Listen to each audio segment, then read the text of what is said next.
Mariing itinanggi ng Office of the Presidential Advisor on Peace, Reconciliation and Unity ang mga ulat na nagtatakda sa Mindanao bilang isang terror hotspot kasunod ng pagbisita sa Pilipinas ng dalawang sospek sa pamamaril sa Bondi Beach sa Sydney, Australia.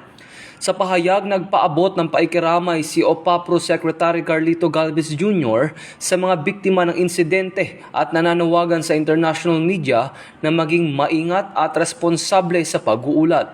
Ayon kay Secretary Galvez, walang beripikasyon mula sa intelligence na mag-uugnay sa Mindanao sa terorismo. Kinumpirma ng immigration authorities na dumating sa bansa ang dalawang suspect noong November 1 at iniulat ang Davao bilang kanilang huling destinasyon. Umalis sa mga ito noong November 28 mula Davao patungong Maynila bago tumuloy sa Sydney, Australia. Inimbestigahan pa ng mga otoridad sa ibang bansa ang dahilan ng kanilang pagbisita.